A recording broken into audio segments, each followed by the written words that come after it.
gentlemen. This is Now Playing's Die Hard retrospective series. Welcome to the party, pal! Hosted by Arnie. So he's more of a Star Wars guy. Stuart. You didn't bring me along for my charming personality. And Jacob. Fly in the ointment, Hans. The monkey in the wrench. Pain in the ass. It's a good day to die hard, so each week we will be watching and reviewing a new Die Hard film, ending with a weekend of release review of the new movie. Another basement, another elevator. How can the same shit happen to the same guy twice? This review will contain detailed plot spoilers and harsh language. Listener discretion is advised.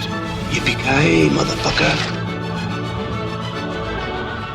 Today we're discussing Live Free or Die Hard, starring Bruce Willis, Justin Long, Timothy Oliphant, Maggie Q, Kevin Smith, and directed by Len Wiseman. I'm Arnie, co-host of Now Playing, who is starting the downloads. Stuart in LA. And this is Jacob, Living Free or podcasting. They're mutually exclusive. You cannot be a podcaster for Now Playing and live free. It takes up all your time. I don't like this title. If we're discussing this title, I had to look up that it was this New Jersey state motto. I don't like this whole, we're not going to do numbers, we're going to do cutesy titles. It's not even D anymore. It's not even filed under Die Hard anymore. You have to put it in the L section, should you choose to put it in your video library. I find that obnoxious. Fortunately, I bought the Die Hard box set for Blu-ray so I could have the first 3 movies, and it's all in one case, so it just goes under D. Well, Stuart, maybe you want to move to Hungary or one of those little European countries that always makes us have to review these TV films, because internationally, this was called Die Hard 4.0. Ah, I like it better. Sorry. It's simple, to the point, and I know what I'm getting. It makes sense given that this is all about hacking. Software has the point releases. I like that. And then you could call the unrated DVD cut 4.1. It works. Well, this was a 4th of July movie, though. So, Live Free or Die Hard, it went with the weekend it came out. Ah, well, I didn't see it in theaters. We're in newbie territory for me. Again, I only saw the first 2 movies, and a long time ago. I knew when this came out. I was aware of it, but really, I didn't have any expectation of it being good. I just couldn't imagine at this point, if Bruce Willis was going back to the well 12 years after the last one, that it was for art. It was going to be a cash grab, right? I approached it with the most cynical eye here, but you're getting my unbiased first response to it. My big question coming to this is this movie the big pariah I thought it was when I saw this in theaters 5 years ago? Because I was so excited for another Die Hard film. I was surprised that Bruce Willis did come back, because he wasn't in a situation where he needed career recovery. He was a staple. He could work on pretty much whatever he wanted. He had a number of movies coming out every year, but I was so excited for this. Went opening weekend. A little nervous about that PG-13 rating. We've talked before about how when R-rated franchises cut back their ratings to try to bolster the box office, it's not that I need people saying fuck every 5 seconds and gore splattering the screen, but if you're starting with that compromise, how many other compromises are being made in order to maximize blandness and commercial viability? It feels like an auteur isn't behind the wheel, but I went in with an open mind to theaters. I walked out with that mind slammed shut. I was never going to return to this movie, and many times over the years of Now Playing, when we had a lull, Brock or somebody would say, hey, let's do Die Hard. I'm like, I am not ending with 4. No. But I never thought there'd be a 5th. I also saw this opening weekend, really excited. I remember seeing the trailers, and I'm like, that looks like a fun movie. And not surprisingly, or maybe surprisingly, Fox said that the Live Free or Die Hard trailer was their best tested trailer ever, better than Independence Day. That trailer really got the excitement going. I remember seeing that, and it looked like a different kind of Die Hard film. I'll start it right there. It was wider. We've talked about the confined spaces and that. It looked like, maybe more in the realm of 3, where it was a big city sprawl, but this looked like even bigger action.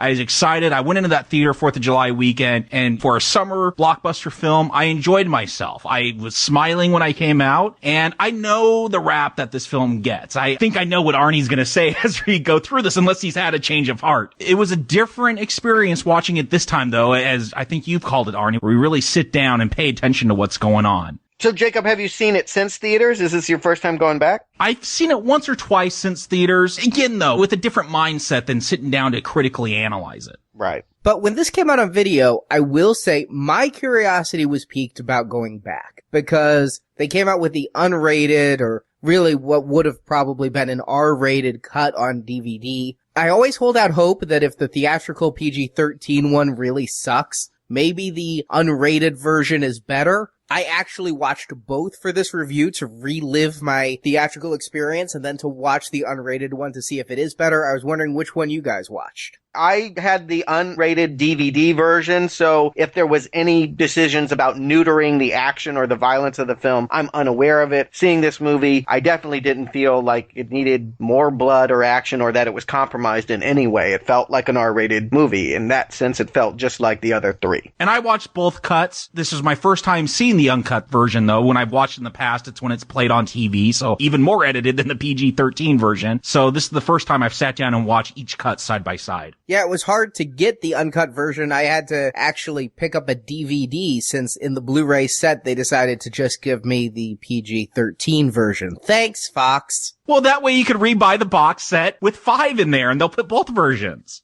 Thanks, Fox. Speaking of Fox, we've talked about 20th Century Fox a lot in our various podcasts, but I kind of want to call them out for especially this period of filmmaking. I mean, let's look at the films from this period of Fox's that we've reviewed. We've done a couple Alien vs. Predator reviews. There's a couple Fantastic Four reviews. Hell, I've recommended some of these films, but I never liked it. Case in point, X-Men Origins Wolverine. This feels like a period where the franchise films were being looked at primarily as Coca-Cola. And it didn't matter who was making them. It didn't matter what the script was. You put it in the hands of somebody who can work with some special effects. You get it out on time, under budget, and it will make money because of the title attached to it. And I gotta say, I don't think that's the case. I think that history has proven there are good genre films and shitty genre films. I'm happy to say I think Fox has turned it around looking at X-Men First Class, looking at what they're doing with the next X-Men movie, and I'm hopeful, seeing that Die Hard 5 is R-rated, that they've also found the path to salvation with this. They brought Ridley Scott back and let him do what he wanted with Prometheus. But this is coming at a point where I think anything they touched during this period was a pariah.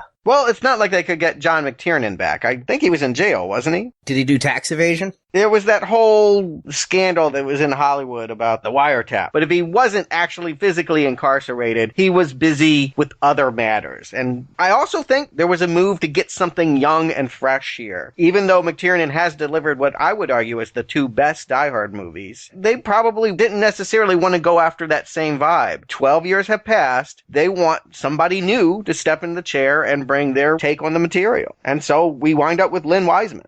So they didn't want a Die Hard film, they wanted a vampire film? I hear that actually it was Bruce Willis's daughter, that he credits her with being a fan of the Underworld and saying, this is the guy you should get. I don't know Underworld films. To me, they look like prequels to Twilight, but it definitely has a big following. It's been a while since I've seen the first Underworld film. It's the only one I've seen. It was an action film. That's pretty much all that sticks in my mind. It was a competent action film. I also saw Underworld once in theaters. I almost walked out, I'll be honest, and when people tell me they're fans of the franchise, I just kind of cock my head, look at them like they're speaking a foreign language, and walk away. I think Willis, though, did have a heavy hand in the production of this film, especially the script. That's the impression I got as I was listening. He actually does the commentary for this film. He hasn't done it for any of the other ones. He actually did the commentary with the director here, and he had a lot of input in the script. And when you say his daughter wanted this director, I don't doubt that. Bruce had been shepherding this for a while. I do think that he was doing it for mainly financial reasons, but I think anytime a star's identity is tied up with a part, they care about how it turns out. I'd look at Sigourney Weaver and how she shepherded those Alien films. She was deeply involved as an executive producer throughout that. I think Bruce wanted to make the best Die Hard 4 that he could, but he definitely was coming back to this as his meal ticket. And this evolved throughout the years. I had not seen Live Free or Die Hard before, but I have seen Tears of the Sun, and they were this close to making that 2003 bomb set in a African jungle as Die Hard 4. I don't know. Have you guys seen that film? No. No. Oh, yeah. The whole idea was John McClane in a literal jungle this time. They were going to put him in Africa. And then wisely, I think Bruce came to his senses and realized that he was making a film much more political and dramatic, that it just wouldn't play right with all he was trying to take on with African genocide. It would have been a terrible, terrible Die Hard film. It's not a particularly good movie, even as it is. But that was going to be Die Hard 4. And then I think 9/11 happened and things changed and they realized they needed to reevaluate where the terrorist threat was coming from. Well, this is an adapted work. Just like with 1 and 2, you did those on Books and Nachos. I don't think there's going to be a Books and Nachos for this episode, though. It's based on a Wired article. A Farewell to Arms by John Carlin actually gets a based on in the credits here. And it's basically just saying, hey, the Cold War's over. There's a new form of warfare going on, and it's all digital. It's the information wars. He calls it I-War. It's going to be done over the internet, and it's something our government is not prepared for. Yeah, and I wonder, thinking about how big the scope is of this movie, if it wouldn't be better served in its original form, where you didn't have to shoehorn in a senior detective and a cyber kid. I don't know, I guess we can discuss that after we discuss the plot.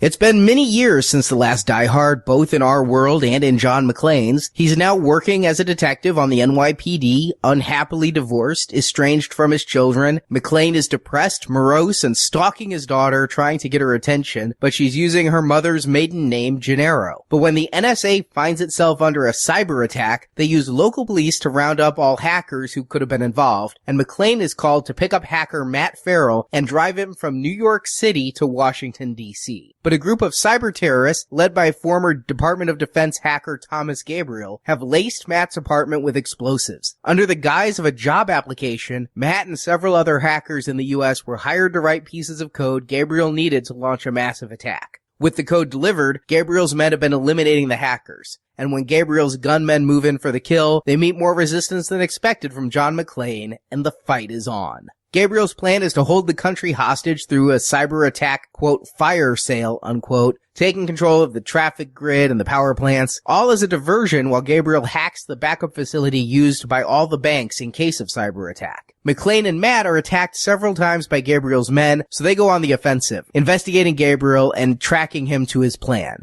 Gabriel kidnaps John's daughter Lucy, but it's a Die Hard film, so lots of shit blows up. John McClane lives through even more than ever before, including riding an airborne F-35 jet, and kills Gabriel seconds before he steals the money. Matt mans up, rescuing Lucy from a henchman for a possible future romance as credits roll. I didn't go explosion by explosion through the plot. I'm sure we'll talk about all the big bangs as we go through it.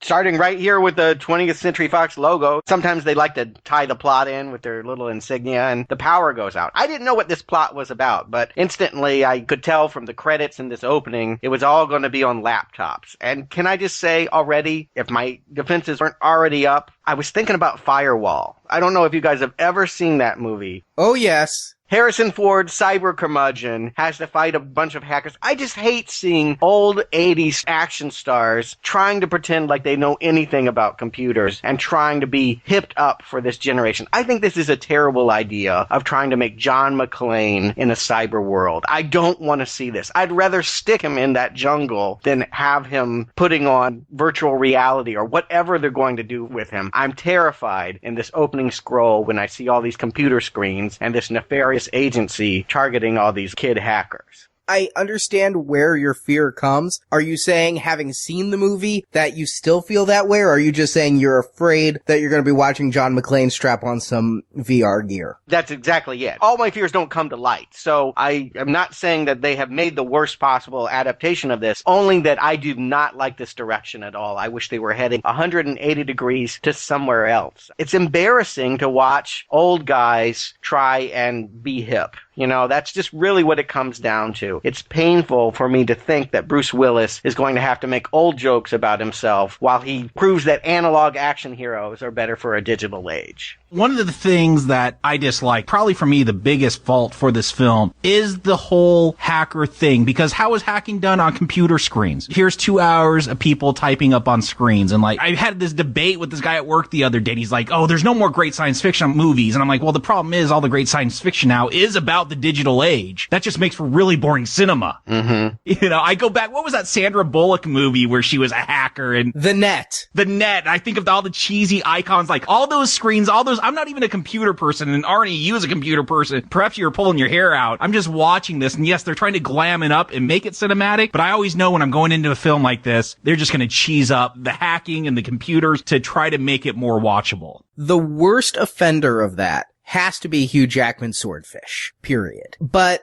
I can go with hacker movies. I like hackers. There are more bad ones than good ones, but I can go with this. I also like the person who they brought in, because we don't see John McClane as a programmer. We don't see John McClane for a while in this film. We start off on his sidekick, Justin Long, as Matt Farrell, who is the hacker. I think two things. First of all, it's a much better pairing as far as skill sets than Sam Jackson and John McClane, because Sam Jackson never brought a whole lot to the party. Here we have somebody who is not big, who is not tough, but who is smart and computer savvy. So you have two people who complement each other's skills. Actually, this is my least favorite part of the whole movie. It's painful to me that they had to do this. I recognize Bruce Willis is old. Action movies are for young kids. We want to see young stars in this. But I hate the fact that the sidekick this time is a bratty know-it-all kid who can use an OnStar decoy when Bruce Willis would rather hotwire a car. I hate the fact that it's going to be this battle between new technology and old police skills. I'm going to split the difference here. This isn't going to live up to Sam Jackson's performance, Justin Long here, the voice of Alvin the Chipmunk in those films.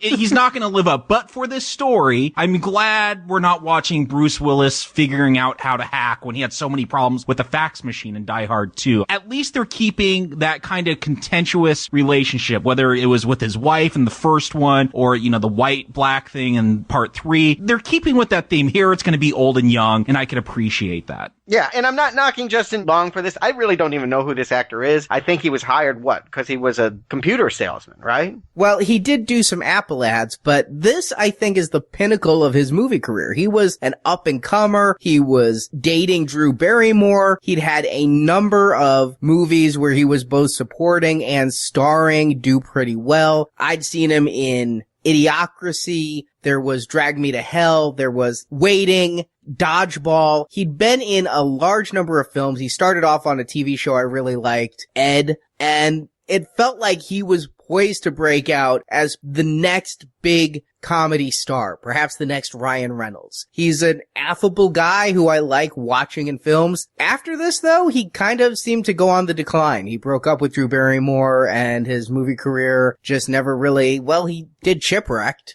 He's young. I'm sure he'll wind up in something, maybe on TV. I'm not worried about him, but I am worried as we set up for this. That's all I'm really saying here. And I don't like the pairing. It's not that I don't like the actor. I think Justin Long is fine. I don't like this scenario. I also don't understand what's happening. All of these hackers that we're going to see in the opening montage here are now being terminated because they've participated in supplying code for programs that are going to be used for things they don't even know about. Their function is done. They're a liability that they're out there. So it's been determined by the evil forces that be that they get whacked in this really bizarre fashion. Somebody's put C4 bombs in their laptops, and when they hit delete, their whole house explodes. I like to think it's Control-Alt-Delete, and we just don't see them hit Control-Alt, because you hit delete a lot. I was wondering, did the terrorists in this film, did they supply these laptops? Because, like, how did they sneak in and put a thing of C4 on there if not? Why not just shoot them? Yeah, walk in with a silencer and just, knock on the door, they open it up, and shoot them. It's really painful, this whole scenario. Again, arms folded, prepared for a terrible, terrible film when I see these early scenes. I'll go ahead and preview it. The movie gets much better, but I'm telling you, it's not warming my heart as we start. I'll split the difference. I don't think it gets better, but I think that this is terrible. I think this is ridiculous. Here's the thing that I like about the Die Hard films, is that I feel the first two, while incredible, always had a tether, a tenuous tether to the real world. It's highly unlikely that John McClane would survive the things he did. But much like the Nolan, quote, realistic, unquote, Batman films, I could go with it. And even Die Hard with a Vengeance, I could go with it with the single exception of that fall onto that boat. Here, that tether is gone. You have bad guys who are computer hackers, who not only are really good computer hackers, but have an entire squad of hitmen at their fingertips that they send out across the country. They only use American hackers? There's nobody international who's going to help them write that code? I'm sorry. If you're writing code and you're crowdsourcing it, you get some people from China, you get some people from Indonesia, you get some people from Russia, and you get some people from the States. But no, they're all US hackers. Okay, I'll go with that. You're going to kill them all, and you're going to do so in the most noisy, attention-getting way possible. And when you miss one, you send a fucking chopper? Yeah, it's painful. And again, it's because they had to frame this around John McClane. What we're going to learn is because these people are being targeted, they need to bring everyone else in for questioning and for witness protection. And thus, we have Justin Long getting into the custody of John McClane. And that's the odd couple pairing that they've cooked up here. It's an incredibly hard scenario to buy, and I don't even want to shell out money for it. But this is what I've been given with Die Hard 4. And so I'm watching with arms folded. Here's the thing. I could kind of go with the C4 because the whole thing here is diversion. We've seen 3 Die Hard films. We always know it's about diversion, why they go and do whatever their real heist is. So it makes sense. Like, let's have these big explosions. The police will find out they're hackers. The FBI will use all their sources to go after these hackers and get them. What doesn't make sense is having the crew to go in and shoot them if the bomb doesn't go off. Because if you're just going to use them as a diversion, why do you need your people there to really kill them? You already know what your plan is. You already know how to pull it off. What does it matter if they capture Justin Long? I could spend the next hour poking holes in this. If you have people sitting outside, why do you need them to hit delete? Why not trigger it by remote? If you're a hacker, why not trigger it by virus or cell phone? It's just, let's move on from this. I can't talk about this. I know. We don't need to have this conversation. We all recognize the difficulty by which they've come to this pairing, and we must accept it in order to go through and have a Die Hard film. But it's gross. It's hard to swallow. It's junk. And I also hate how they bring John McClane in. What does he have to do? He has to be a cab driver from New York City to Washington fucking DC? Why would they get NYPD to pick someone up in Jersey? Because this is a script that didn't have John McClane, and they have to figure out a way to get him in quickly and to keep him into this plot. And I don't have much more to say about it, except that I really do think it is quite a strain to stick John McClane, Die Hard, into this scenario they've cooked up here. There's so many ways you could do it, but this one is one of the worst setups for any movie, not just a Die Hard film. Well, Arnie, you talked about Fox and this era of Fox. It really feels like a lot of times they were just making up the script as they went along. They didn't even know if they were shooting a PG-13 or an R-rated film going into this. They just said, well, we'll shoot scenes with a lot of squibs and with not so many squibs, depending on how it gets rated. And there's scenes throughout this film where they set something up and it doesn't pay off because, we just changed the script. I know that they said on the commentary they didn't know if it was R or PG-13, but I also know that they lied because I remember this coming out and Justin Long was making comments in interviews about how he's making the neutered Die Hard film. He knew in filming it was PG-13. They just filmed the R-rated things because they knew there would also be a DVD. But hey, cheer up. The next one next week is an R-rated, so maybe they've learned something here. Maybe they realize that PG-13 is not the way to go with this. But this does definitely feel like they're catering for an audience of 13-year-olds. Certainly that mentality, but you know what? I would get past this. I would get past this setup. I thought McClane was in New York. I thought Matt Farrell was in New York. So that's how I was figuring McClane went in it. I guess I was ignoring in 2 watchings that he was in Jersey. Yeah, that's why they do the Jersey motto tagline, live free or die hard. Okay, that makes a little bit of sense for the title, but I'm fine getting past all of this. We're talking about the first 15 minutes of the film. I'll take it. Right. We get the big action scene in the apartment, and the people who we know are across the hall aren't looking out going, what are these explosions and bullets? Okay, I'll go with it all. I will take all this shit they're shoveling me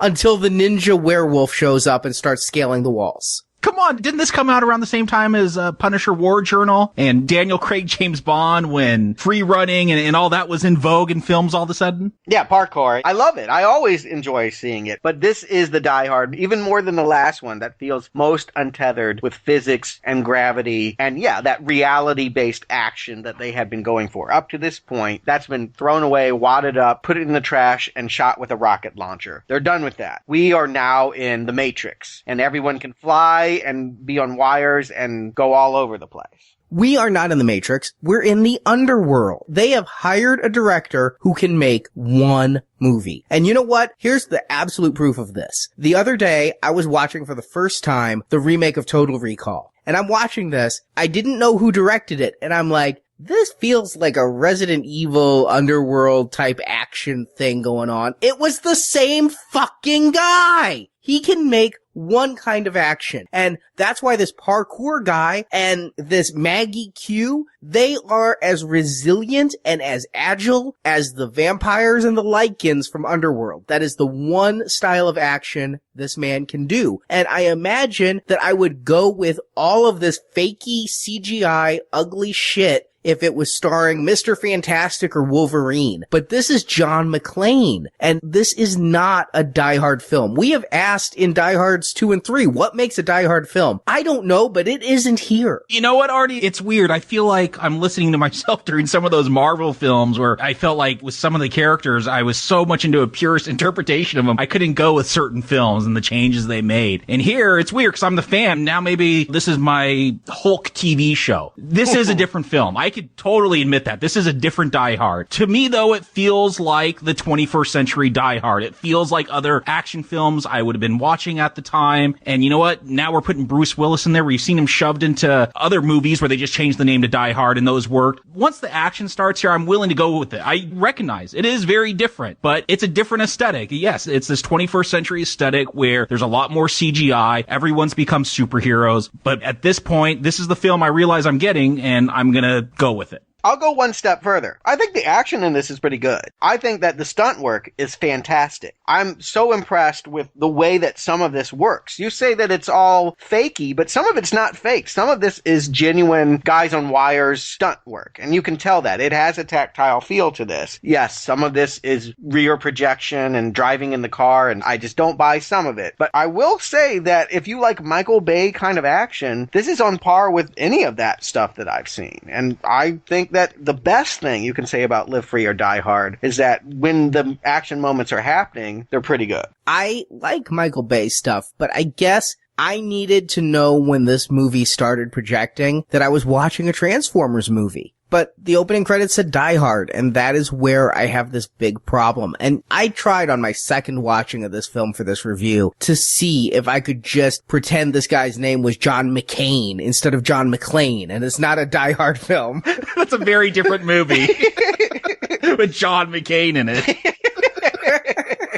He was on television a lot at the time. Teaming up with Sarah Palin, the hacker. Would be a very different film, no doubt.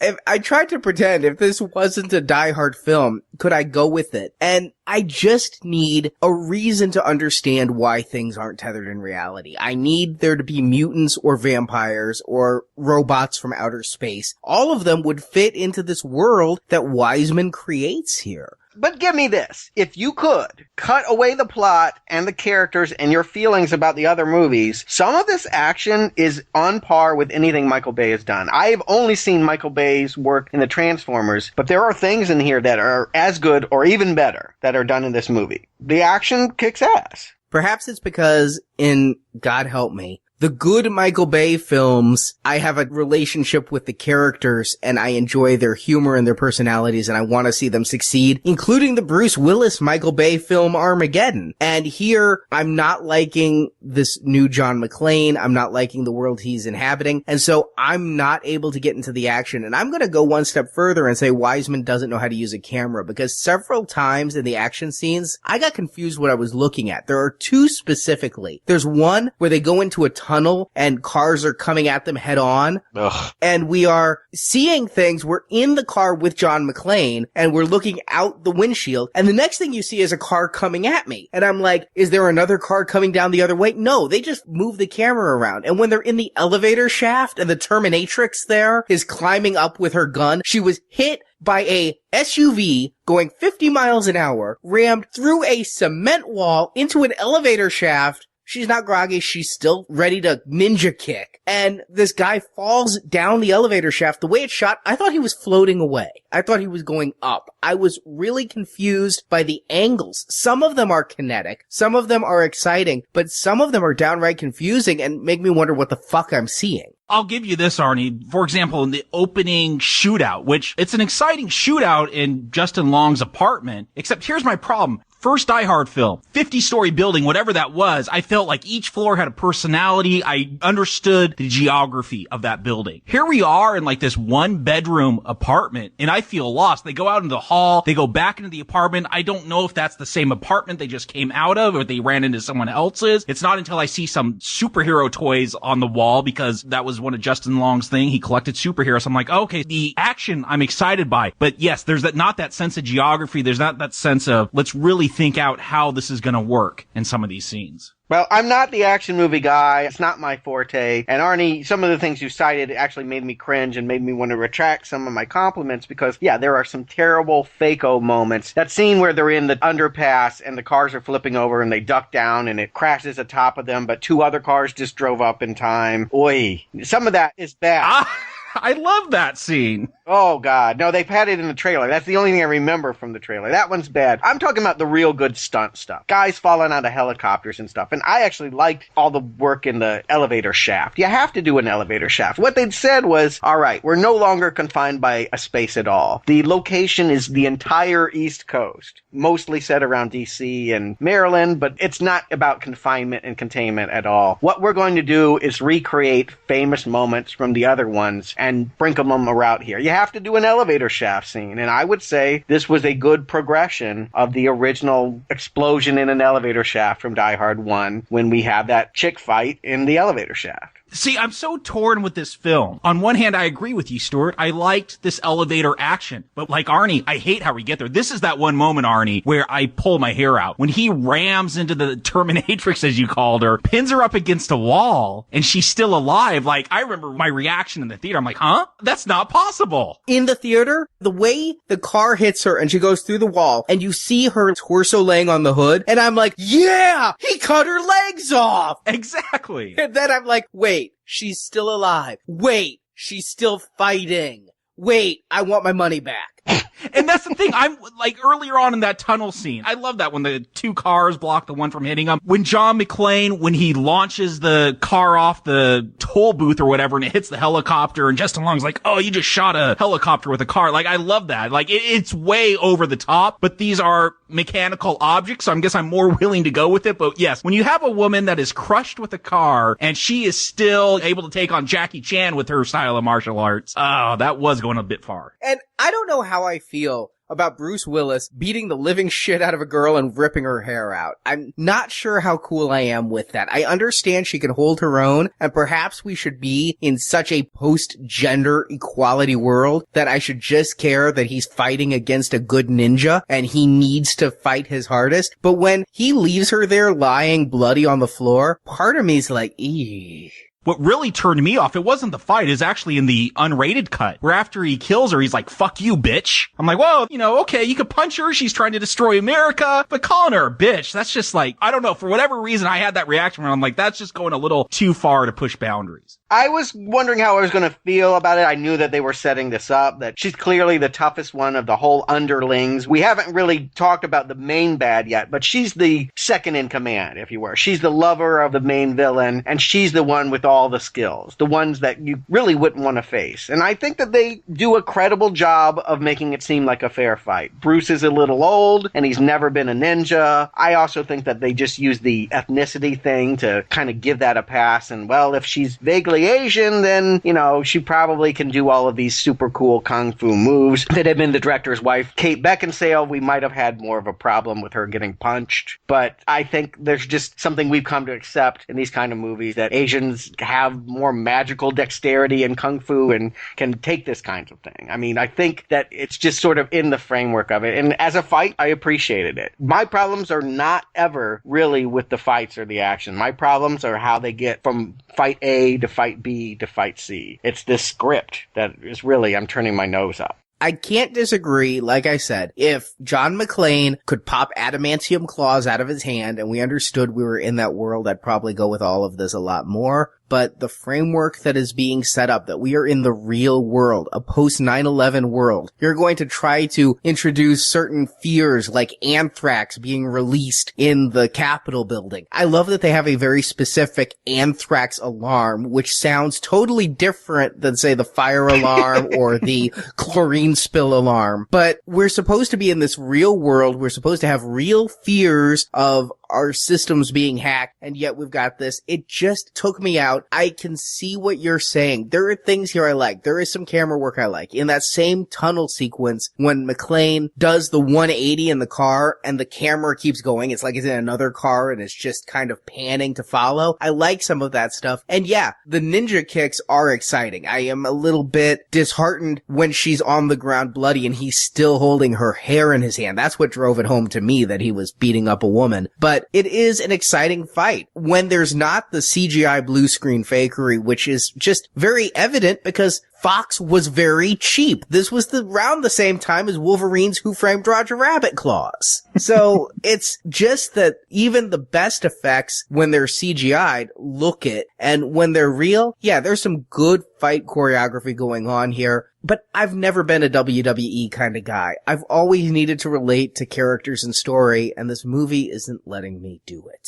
On the other hand, this is supposed to be tapping into our post 9/11 fears about cyber terrorism. It's based on a non-fiction article written pre 9/11, but nevertheless, it's based on an article on fact and how unprepared we were with dealing with threats to our computer systems, and that they've engineered this 3-level attack, this fire sale, as they call it, should have a real world grab you in the gut fear. It's a joke. I mean, by having these be the action scenes and this be the character to get us through it, it renders all of that moot. I dare say nobody is in any kind of suspense watching this movie. You might be adrenalized by the action, but nobody is wondering or questioning how McClane's going to get out of this one. I guess for me, the whole plot, the whole scheme here, I get, yes, it's supposed to be tapping into those fears. It doesn't for me. Again, going back to the whole computer hacking, how that's done, like, I don't know a lot about computer programming. I know enough to know that this is kind of crazy, this whole plot here. Yes, the idea that there is a fire sale where Timothy Olyphant, who is back on the show, he was the bad guy Mickey in Scream 2. That's about all I know him from. I'm a fan of his work on Justified. He's the star of that show. But his plan is to trigger a cyber attack which starts a download of all banking systems to one central computer in a unguarded social security office. And so that way he can steal money, kill the credit ratings. I'm not quite sure even on two watchings. You know, you could go to a lot of black market websites today and just buy social security numbers. You don't have to run around in a semi with this elaborate computer hacking scheme to do this. It's pretty easy to do these days. No, he wasn't stealing social security numbers. What happened is, and I can actually say this is based in some truth, because I used to work for a large national bank. And when the terrorist attacks hit, my boss closed the blast doors of the data center in Minneapolis. He was trapped in that data center for 36 hours with a little slot that they could get some food through to protect their financial records in case the terrorist attack was going after the financial systems. They had one in Manhattan. The backup was in Minneapolis. So what they're saying here is, in the case of a terrorist attack after 9/11, they were backing up all banking records to this mainframe that just happen to be in the Social Security building because it's government. So that way, if all the banks lost their computers, they'd still know who had how much wealth and who had how much debt so that the economy could march on. And I did get that it wasn't Social Security numbers on multiple viewings. What I don't get is how you take all that data and turn it into money. I don't think that was the point. I read the character in the opposite way. Typically, we've seen people that presume to be political terrorists, but their politics really are greed. And here, I actually think it reads better if you see the opposite. Yeah, he's going to get paid out or take something for himself here. But the way I read it, what we eventually find out about him is he designed these systems. He tried to sound the warning. Nobody would listen to him. So he's making a point. He's just like Justin Long and some of these other hackers that hack into a system to show you that it can be done. He wants to make a searing point by taking the money, whether he gets to spend it or not, that we are unprotected. He sees himself as a patriot by doing that.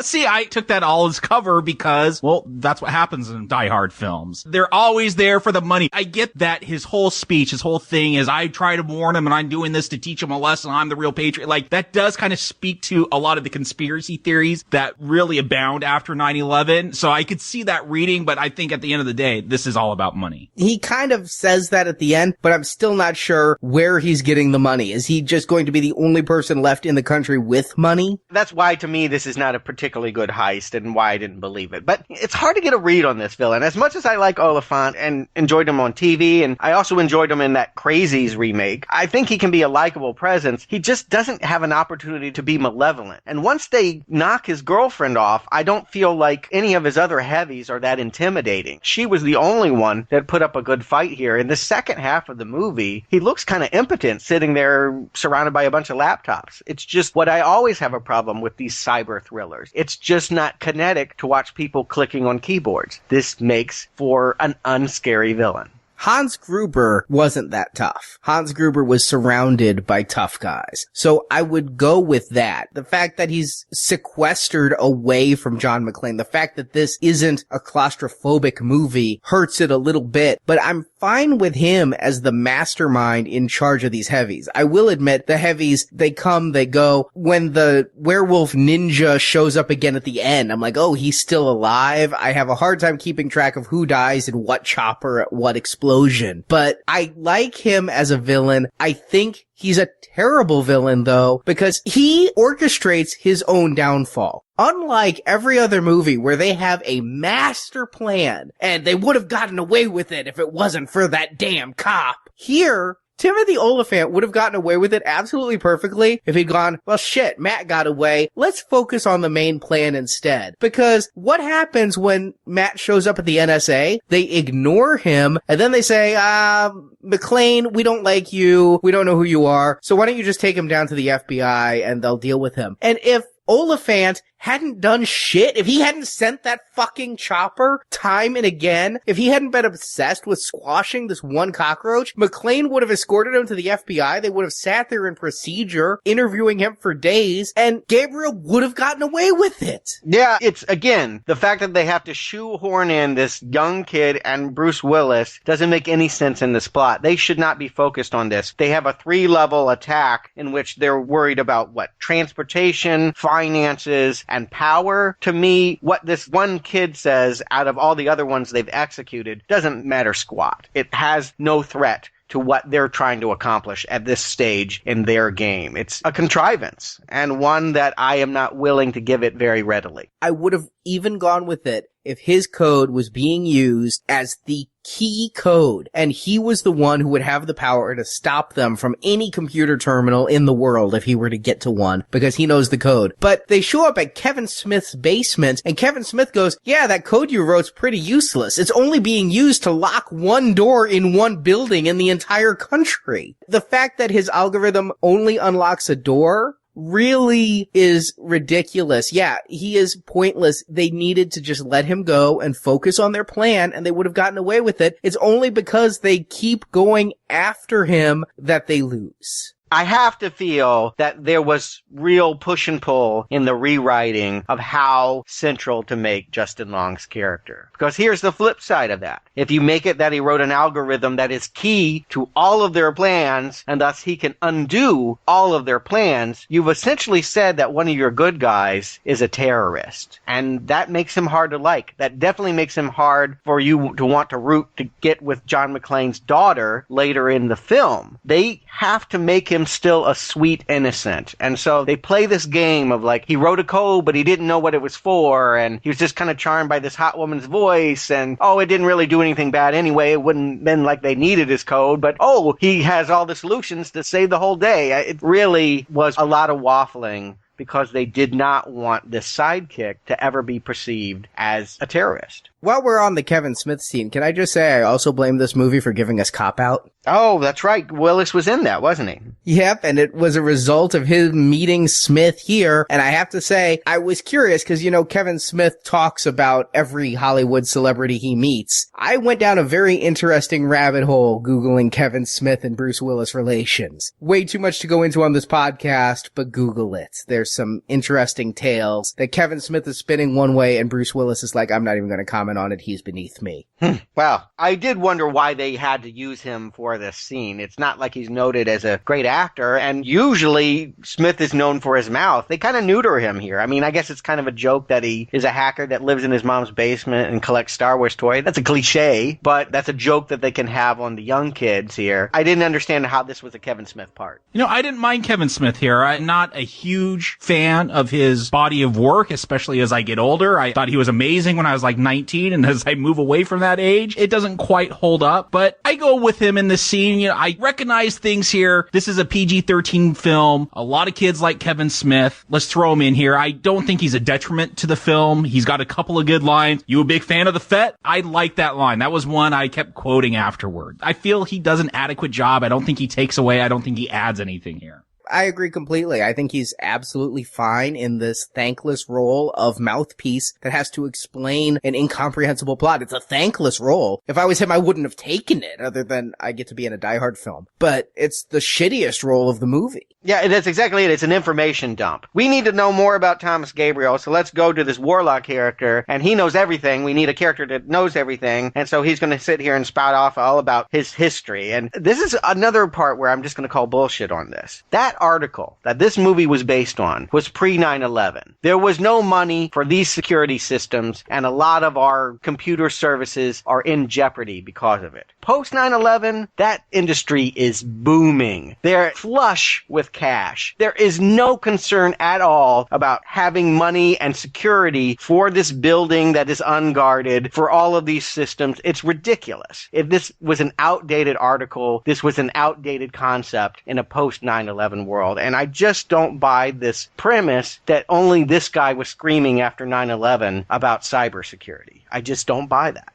Yeah, but there's certain people that I think would relate with that. They want as much money, as much power thrown into the government to prevent more terrorist attacks, and whatever is done is seen as not being enough. I don't think it's that foreign of a concept. Maybe in reality it's foreign, but people's perception, people that are going to be going to the theater, there are people that would buy into that view. Well, sure. I mean, don't think about it too hard. And here is where I really cringe. You mentioned earlier about Willis's mouth regarding Mei Lin, and yeah, he starts to taunt Gabriel because he wants to get his goat. But calling her a dead Asian hooker bitch, I was like, I'm uncomfortable with everyone here.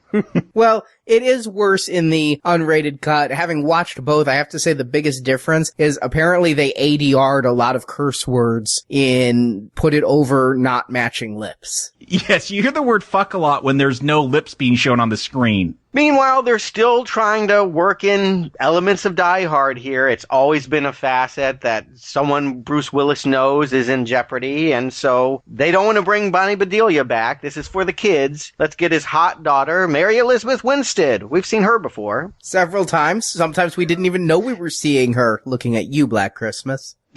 Always a pleasure to see Mary Elizabeth Winstead. It is. She's good. This is pretty early on, not too long after her final destination, Black Christmas Days. She looks very young, but I think she shows a remarkable amount of talent here. Knowing she was in this, seeing her in the opening credits, seeing her in the opening scene, I was surprised she drops out for 90 minutes of the movie. Yeah, you're not going to compliment her for standing in an elevator. I mean, this is a nothing part. But when she shows up at the end and she has to be a McClane, I buy it.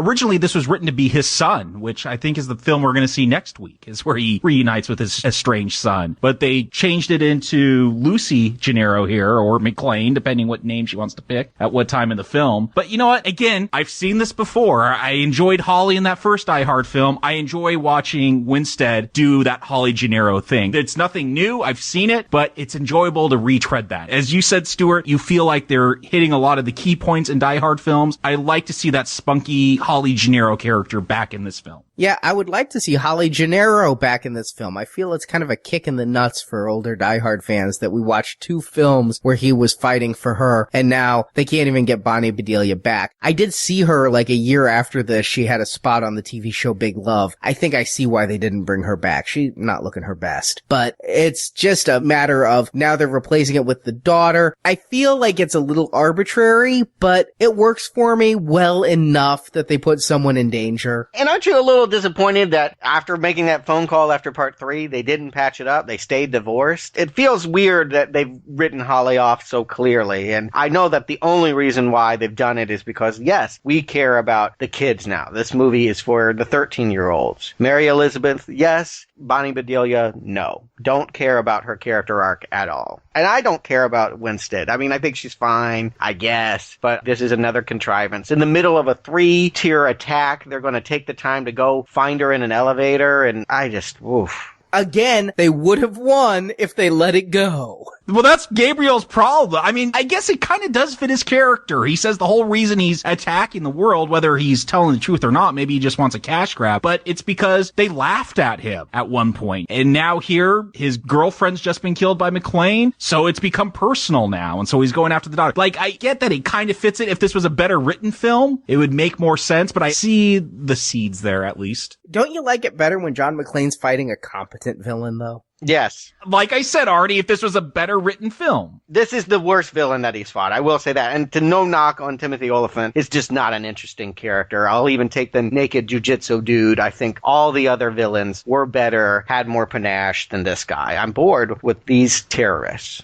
And I'm also bored with the fact that not once, but twice, they do the thing of, we have Justin Long in our gun sights. Oh wait, you can't kill me or you'll never undo this algorithm I just did on this computer I've never seen before. Twice, that's how he lives. Well, is that any different than Sam Jackson having the opportunity to be shot multiple times by the terrorists and they go, no, just let him go? I didn't like that either. That's what I'm saying. It's been a problem in good Die Hard films and it's still a problem here. Yeah, I had more at stake with Sam Jackson. It's just basically the feeling that I have here. But this is a big action climax. At this point, don't ask any more plot questions. All they want to give you is spectacle. And they had a 3-tier plot for doing the heist. This is a 3-tier climax, starting at the Woodland facility, then going to the highways, and ending in a warehouse. They really want to give you a big bang here as they close out. I realized that I'm in some kind of weird sci-fi comic book movie this whole time. But even that, I feel I am in the Transformers when all of a sudden we have a semi-truck, Optimus Prime, being attacked by a jet, Starscream.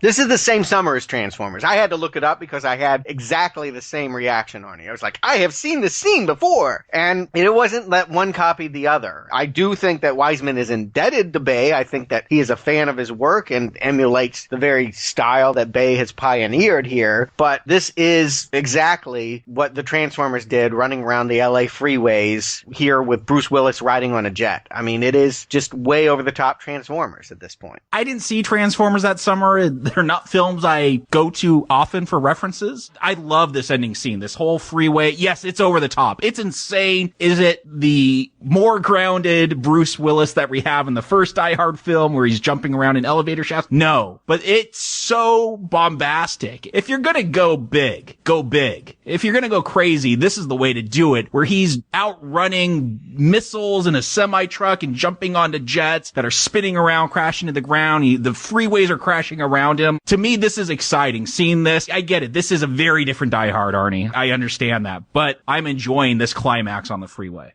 I'm honestly just very upset that our own airmen are firing missiles at our own freeways. And the pilot is stupid. He gets in front of the truck? And most of all, can planes shoot, hover, twist, and twirl like this? Does it even follow the laws of physics? Has anything in this movie followed the laws of physics? If you're still holding on to that by this point, Arnie, you should have walked out a long time ago. That's exactly right. This movie already told you not to be worried about such a thing. And I'm not. I'm in awe. I think this scene is awesome. I think it's awful. I think it is both at the same time, and I'm just kind of in awe at all of its multitude of qualities here. I want to mention that this is all occurring very close to the 2-hour mark of a film that is a good smidgen over 2 hours. And all 3 times seeing this film, by this point, I'm deadened. Mm-hmm. I am just numb. I'm not in awe. I'm just wanting out. You said, Jacob, I should have gotten up and walked out at this point. All 3 watchings. Theatrical at home, uncut at home. All 3 times, I wanted to. And that really saddens me because John McClane is my favorite action hero. And here he is, riding a jet. Well, maybe it's because I don't have those attachments that I can, just kind of numbly go along with what's presented here and appreciate what's good about it. I do recognize that some people are going to love this, and they do this aspect of it really, really well. It's a really well choreographed fight. If you call it a fight or action set piece, whatever you want to call it, I just feel like I'm not invested at all anymore. I love that they even give us the G.I. Joe shot of the pilot parachuting to safety. Yeah, they do a lot of that. I remember earlier that there were some henchmen that they pretended to shoot over the CB Walkman, but in actuality, they just knocked him out. There was a lot of, let's not totally kill them kind of things. At least when the guy parachutes out of the plane, he doesn't cut off into that weird right angle like in part 2. That stuck out to me this time watching it. It's a more competent parachute shot. If you need a compliment, Arnie, you could go with that one. And yet, for all the callbacks, I never saw Yippee-Ki-Yay coming when it did. I actually like the way they did this. It surprised me. What do you want on your tombstone? Always wrong place, wrong time? Nope. You gotta have the signature line. I had forgotten we were in a Die Hard movie, I guess, because I didn't think he was gonna say it. Well, that's because he doesn't say it. No, in the theatrical version it says, Yippee-Ki-Yay, mother, fires the gun. Really? Oh, well, that's right. They use the gun sound to drown out motherfucker. Okay. Well, you can say fuck once in PG-13, but I guess you can't say motherfucker in PG-13. Take it out with the MPAA. I do like this payout here. I like it. I have to say I would have liked what they were planning on doing before better, because I read that they were going to actually have him ready to shoot and say yippee-ki-yay mother, and then Bruce Willis gets shot and the audience doesn't see it coming. That would have been a wonderful twist. Here, he says it right before he kills the bad guy every time. You say that like it's a bad thing, Arnie. You've been praising all the things you've liked in the old films, and now when they stick with something from the old films, you sound like you're kind of disappointed. I've said in the Die Hard 2 and 3 reviews that I love the line in the first one because it feels natural. The fact that he says it for no apparent reason when he has no reason to be thinking of Hans Gruber. It's a tagline. Do you hate sitcoms too? By and large. I know. I hate 70s sitcoms where they have taglines. And 80s and 90s. Did I do that? Come on. That's a sitcom thing. Yes, I hate Urkel. But you like Al. So, I mean, you compromise here. They have a formula. They're telling us this is Die Hard. They have to hit certain notes. God knows this thing is very different in action and tone than the other Die Hards. So the fact that they have to do callbacks, yes, they goddamn well have to do callbacks here. And I think most of them work, and even a few project forward. I think that they did the best they could turning this WorldWar3.com script into a Die Hard movie. I still question if it was the wise choice to do. Well, we'll find out. Jacob Stewart, do you recommend Live Free or Die Hard? Jacob. One of the things I appreciated about the Die Hard films is that they each kind of take different action films, and they do pretty good jobs of them. You know, that first one, great action film, very strong film, one of the greatest action films out there. Number 2, it feels like an exemplar of what a sequel is. It gets a little bit bigger. It's not quite as good. The characters aren't quite as there, but the action's bigger. It's still entertaining. I get to 3, and like that feels like a 90s action film to me, mostly because Die Hard inspired so many of the 90s action film, you know, where you kind of have these gimmicks and hostage terror, but 3, it feels like that. And so when I approach Live Free or Die Hard here, Arnie, you said it feels like a lot of the movies, especially from Fox, that were coming out at the time. Yeah, this to me feels like this 21st century video game influenced action film. It feels like it is of the time, and that's going to work better with certain audiences over other ones. I think this is the weakest of the Die Hard films. Every computer hacking scene and looking at screens, I hate that. But the action still holds strong here, and that's what gives this, for me, it's a weak recommend, but I like these over-the-top action scenes, except for the Terminatrix getting smashed by the car. It's awful. That's the one point where I can no longer suspend reality. But launching cars into helicopters, the shootouts, the whole freeway scene, it's exciting. It's fun to see how far they could push this character. And so it's a very weak recommend, but I could still recommend this film. Stuart. Well, to paraphrase a earlier exchange about Creedence Clearwater Revival, I approached this movie expecting it to feel like a pine cone shoved up my ass. And I'm delighted to say it didn't feel like that at all.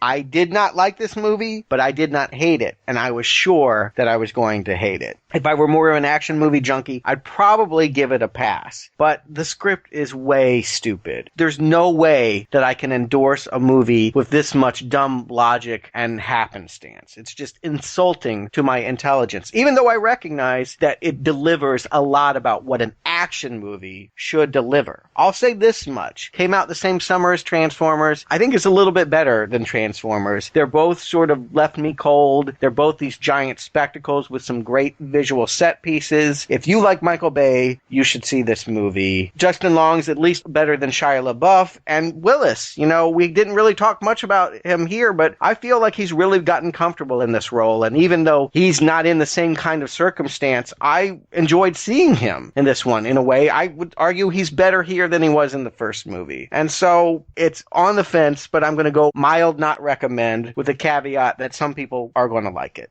This conversation, Jacob, has really helped me to think about this movie in a new way. Because I want to say, all 3 times I've seen this, I went in with a very open mind. It is really perhaps a sign of insanity that I watched this movie a 3rd time after 2 extraordinarily negative reactions with an open mind and went, maybe this time it won't feel like the pine cone being shoved up my ass. But it did. And from talking to you, I'm thinking about other movies that I know you like. And you like over-the-top, sometimes silly violence, like the Crank films and things like that. We've talked about it when we talked about our Ghost Rider retrospective. And I like those films too. So why can't I get behind it here? And I'm really thinking about it. It's not the hero, because Stuart's right. Bruce Willis is very good here. I still think with the hair goes the charisma that he had of youth. He's now a bit of a curmudgeon. He's a bit cranky, but he's fine in this role. He's fine in this movie. I still don't think he'll ever do better as far as likability than the original, but this is good. So why can't I get behind this? And it is because the movie is made for, like Stuart said, 13-year-olds or people of that level. The fact that they don't even care enough to pretend that the stock market should be closed on the 4th of July. No, it's wide open. We're doing trading and we're going to hack it. The screenwriters, if there really were any, or if they weren't just making it up, shouting lines from the side but as they were shooting, just don't care enough to give me a compelling villain that I want to see the hero triumph over, to give me a plot where the twists and turns enthrall me. I need that to enjoy crazy spectacle like a guy riding the airplane. You give that to me in Crank, I'd probably be like, fuck yeah! Give it to me in this movie, I'm like, really? Well, because it's PG-13 and you couldn't yell fuck. Even the unrated version. So it's just that I am insulted by this script. Yeah, I'm right there with you on that, Arnie. It is really not just bad as a Die Hard film, because if this was Crank 3 or Transformers or Wolverine, I would still be upset at the sheer lack of intelligence displayed in the script and the lack of any kind of hook. I can't imagine that if this wasn't a Die Hard film, people would watch it and like it. But then again, as I said earlier in this podcast, I also don't understand people who like Underworld. So this is a really strong not recommend from me. I am a completist that knows no bounds. I bought The Detective so I could have the full Die Hard set. No, Fox, you are not getting my money for the unrated version of this until you come out with the 5-movie set.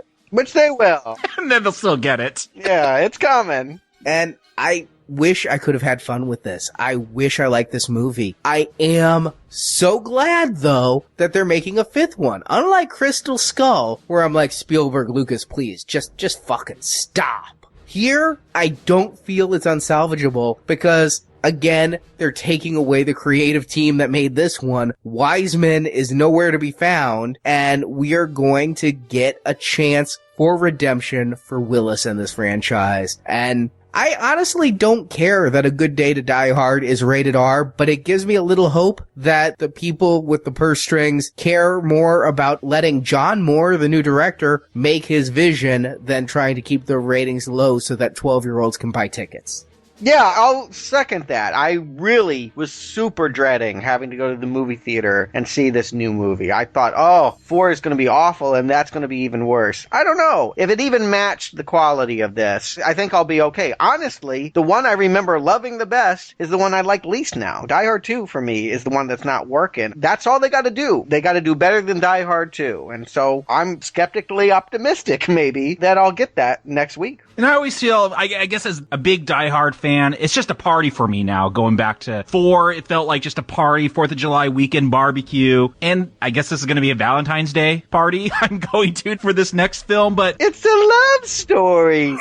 Yes, that keeps going off in my head. Will they get Holly in it? No. But to go back and see a Die Hard film, I'm always going to go in optimistic. Even after the one we just reviewed, which I recognize is the weakest one, I'm still excited to go in. I guess it would have to be a real stinker for me not to be excited to go see a Die Hard film. Well, we'll find out next week as our Die Hard retrospective reaches its explosive conclusion. So Jacob Stewart, thank you for joining me. A reminder to our listeners, you can head to our website, nowplayingpodcast.com, where you can listen to all 5 of our currently released Die Hard reviews. 5, you ask? Yes! We also reviewed The Detective, starring Frank Sinatra. Why, you ask? Head to nowplayingpodcast.com and listen to find out, because that is truly the first John McClane movie. You can also find our retrospective reviews of Terminator, Predator, Star Trek, The Avengers, Ghost Rider. You can find other Valentine's Day films like the 2 Ghost Rider films, Daredevil, Elektra, so much more, all in our archives at nowplayingpodcast.com. And if you enjoyed this show, please head to iTunes and leave us a 5-star written review. It really helps get the word out to others to listen to the show. And a reminder to Now Playing Completists, we do have just a small number of DVD-ROM 5th anniversary sets available that have all of our previous donation-only series available. That includes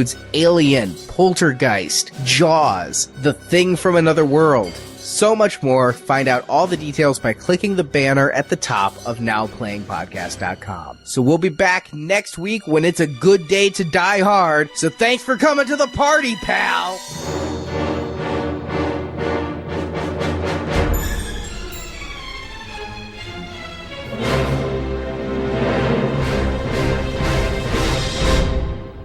You know what you get for being a hero? Nothing. You get shot at. You get a little pat on the back, blah, blah, blah. Attaboy. You get divorced.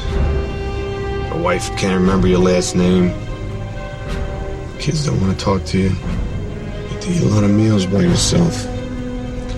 Trust me, kid, nobody wants to be that guy. Then why are you doing this? Because there's nobody else to do it right now, that's why. Believe me, if there was somebody else to do it, I would let them do it, but there's not. So we're doing it. And that's what makes you that guy. Thank you for listening to this episode of Now Playing. Congratulations, you're still alive. If you've enjoyed this podcast, you can hear more reviews at our website, nowplayingpodcast.com. Get ready for the downloads. You can hear reviews of Terminator, Predator, The Avengers, Batman, James Bond, Rambo, Rocky, and more.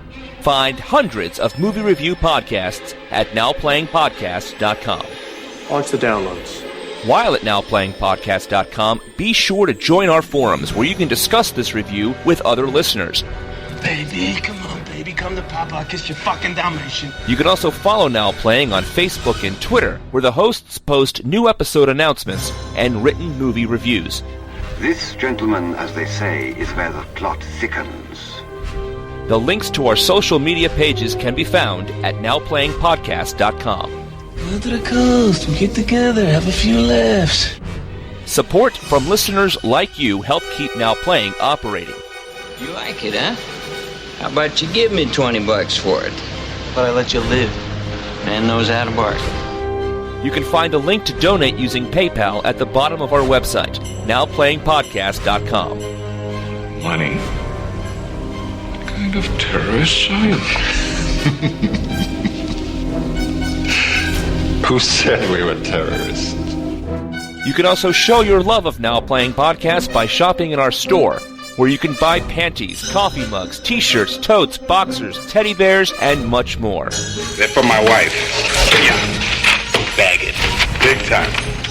Now Playing's Die Hard retrospective series is edited by Ray, Phil, Dylan, Jeff, and Arnie. I'll be damned if I'm gonna clean up this mess! Now Playing credit narration by Brock. You're very impressed with yourself, aren't you? I have my moments. Now Playing is not affiliated with 20th Century Fox. The Detective and Die Hard films are the property of 20th Century Fox, and no infringement is intended. Listen, you're not pissing in somebody's pool, are you? Yeah, and I'm fresh out of chlorine. The opinions expressed on Now Playing are those of the individual hosts and may not reflect the opinion of Venganza Media Incorporated. That was unpleasant. Don't let it happen again. Now Playing is a Venganza Media production, copyright 2013, all rights reserved, and no part of this show may be reproduced, repurposed, or redistributed without the written permission of Venganza Media Incorporated. Non-compliance will result in a penalty.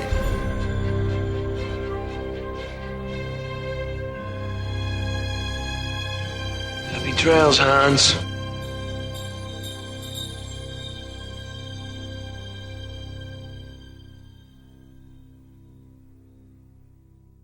Yippee-ki-yay, motherfucker.